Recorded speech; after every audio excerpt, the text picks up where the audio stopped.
Welcome to the Art of Moving Boxes. In this video, we're going to talk about the real reasons warehouse implementations fail. Not the polished version, not the project plan version, but what actually shows up inside the operation. These lessons come from real warehouse work, real WM's implementations, and real leadership pressure on the floor. Let's get into it and see why. Welcome to the Art of Moving Boxes. Today I want to talk about 5 reasons warehouse implementations fail, and I want to be clear right up front. Most warehouse implementations do not fail because the software cannot work. They fail because the business is not ready to operate differently. A WMS implementation is not just a technology project. It is an operational change event. It touches process, people, data, leadership, training, accountability, reporting, and execution. The system may be the thing everyone is focused on, but the warehouse is where the truth eventually shows up. If the data is weak, the warehouse will expose it. If the process is weak, the warehouse will expose it. If training is shallow, the warehouse will expose it. If leadership is distant, the warehouse will expose it. That is why these projects are so difficult. They are not just about getting software configured. They're about getting the business ready to perform under a new operating model. So let's walk through the 5 reasons warehouse implementations fail. Reason number 1, bad data. Bad data destroys warehouse implementations before go-live ever happens. A WMS depends on accurate information. Item masters, locations, units of measure, case packs, pallet quantities, dimensions, weights, inventory balances, customer rules, order profiles, replenishment triggers, slotting logic, and shipping requirements all have to be right enough for the system to direct work. When that data is wrong, the system does exactly what it was told to do. The problem is that it was told to do the wrong thing. That is when people start saying the system is broken. But in many cases, the system is not broken. The data is broken. The item says there are 12 units in a case, but the floor knows there are 6. The system thinks the product fits in one location, but physically it does not. The location master says a pick face exists, but the operation stopped using that location months ago. The unit of measure conversion is wrong. So receiving, picking, replenishment, and shipping all start fighting each other. That is not a software problem. That is a data readiness problem. A WMS can enforce rules. It can direct work. It can create visibility. It can improve control. But it cannot magically turn bad information into a good operation. If the data is not clean, the floor will feel it immediately. Bad data creates bad transactions. Bad transactions create bad inventory. Bad inventory creates bad decisions, and bad decisions create operational chaos. And a mistake companies make is treating data cleanup like an administrative task. It is not administrative, it is operational. The people who understand the product, the warehouse, the customers, and the actual flow of work need to be involved. Data has to be validated against reality, not just against a spreadsheet. Because once the system goes live, the warehouse will stop accepting excuses. And the floor does not care that the data conversion file looks good at the meeting. The selector cares whether the product is where the system says it is. The supervisor cares whether replenishment is working. The customer cares whether the order ships correctly. Bad data is one of the fastest ways to lose trust in a new system. And once the floor loses trust, the implementation gets much harder. Reason number 2, weak process discipline. A lot of companies implement a WMS without truly understanding how their warehouse actually works. They think they know. They have process documents, they have SOPs, they have flow charts, they have PowerPoint slides, they have meeting notes. But the real operation is often different from the documented operation. The real operation lives in the workarounds. It lives in the shortcuts. It lives in the tribal knowledge. That gap matters because when you implement a WMS, you are not just documenting work. You are designing how work will be controlled, directed, confirmed, measured, and executed. If the project team designs the system around what they think happens instead of what actually happens, the floor will find the gap immediately. Then people say the new system is making the operation worse, but often the system is exposing something that was already true. The warehouse did not have process discipline. It had people holding the operation together with experience, judgment, and workarounds. That may keep a building running for a while, but it is a dangerous foundation for a WMS implementation. You cannot automate discipline you do not have. Process discipline has to be built before go live. That means the business has to decide how work should happen.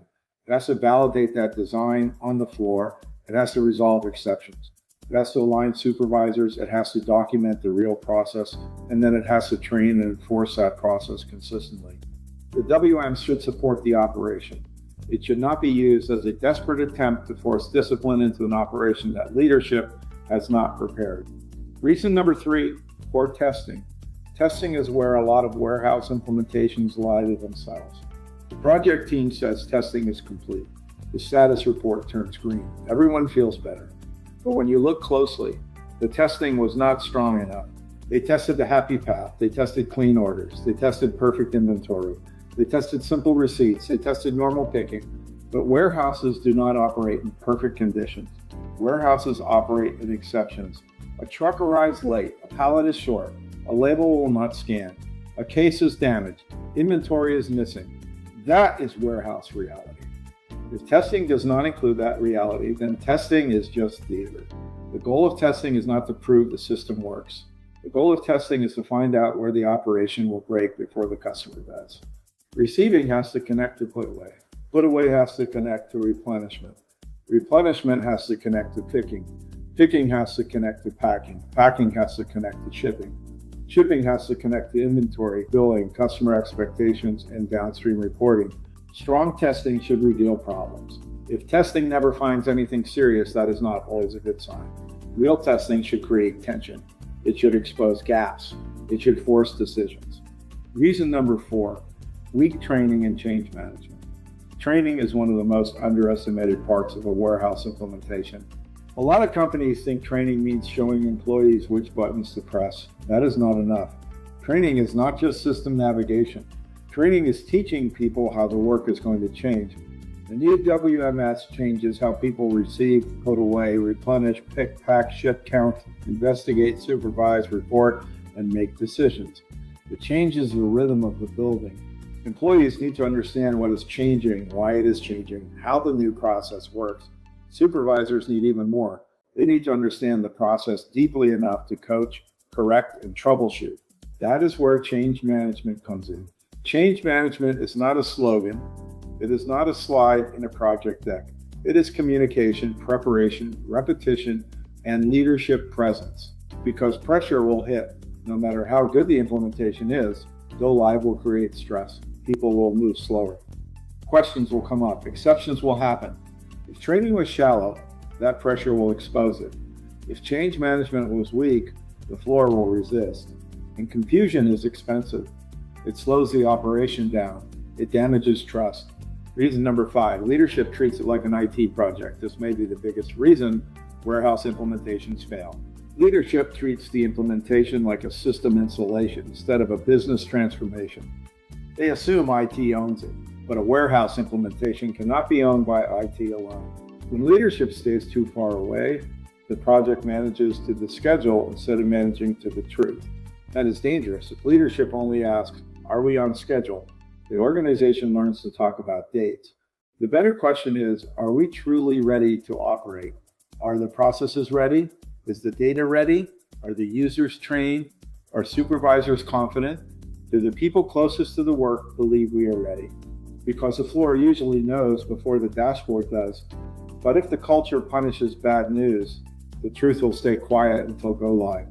Then the system exposes it publicly. That is why leadership matters so much. Leaders have to create an environment where people can tell the truth early.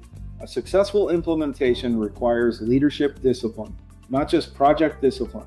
Leadership has to stay connected to the reality of the operation because the warehouse does not care what the steering committee deck says. The warehouse only cares whether the work can actually get done. So when you look at the 5 reasons implementations fail, they all connect: bad data, weak process, poor testing, weak training, and leadership distance. Go live brings it all to the surface.